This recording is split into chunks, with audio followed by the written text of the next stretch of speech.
The text came through while I was tying my tie in the hotel mirror. Don't embarrass me tonight.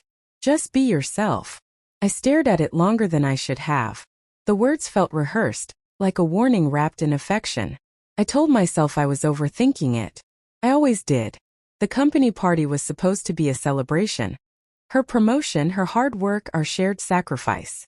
I had supported her through late nights, canceled vacations, dinners eaten cold. I was proud of her. I wanted to be there. The ballroom smelled like expensive cologne and wine. Her colleagues moved in confident clusters, laughter polished and effortless. She looked stunning, black dress, hairpin just the way I loved. When she saw me, she smiled, but it didn't quite reach her eyes. As the night went on, I noticed the small things. How she kept her phone face down. How she didn't introduce me right away, just a hand on my arm, a vague "this is," before drifting off.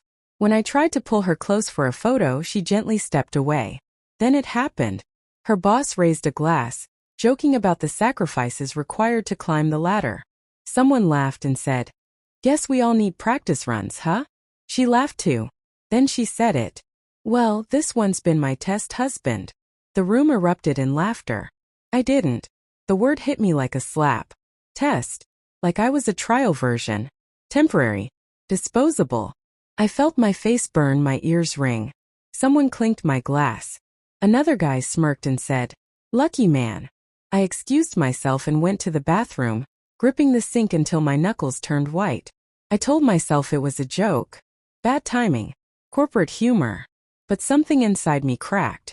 On the drive home, she talked about bonuses and networking, completely oblivious or pretending to be. I asked her what she meant. She sighed. "You're being sensitive." It was just a joke. But the word lingered. Test. After that night, things started lining up in ways I couldn't ignore. Missed calls she brushed off. Late meetings that ran past midnight. Her phone lighting up with messages she'd quickly swipe away. When I asked who it was, she'd say, "Work. Always work." I blamed myself first. Maybe I was boring now. Maybe I didn't fit into her new world of ambition and polished smiles. I tried harder. Cleaner shirts, better jokes, quieter presence. Then one evening, her phone buzzed while she was in the shower.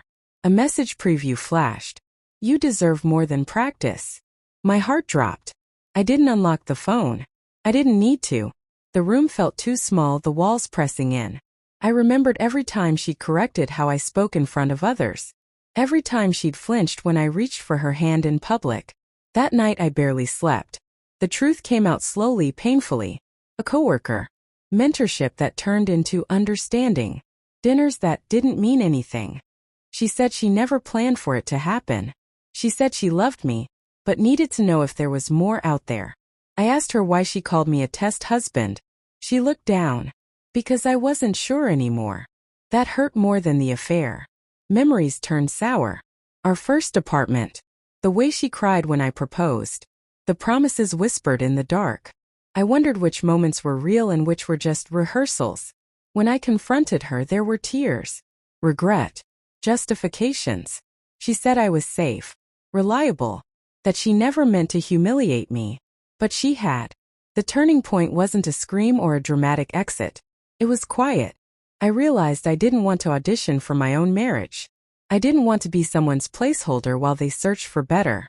I packed a bag and stood at the door. She asked if we could fix it. I said, "I don't want to be a test anymore." Walking away felt like tearing something out of my chest. But with every step I felt a strange, steady calm. Pain, yes, but also clarity. I wasn't a trial run. I was someone who loved deeply, who showed up, who deserved respect. Now, when I think of that word test, it doesn't define me. It reminds me of the moment I chose myself.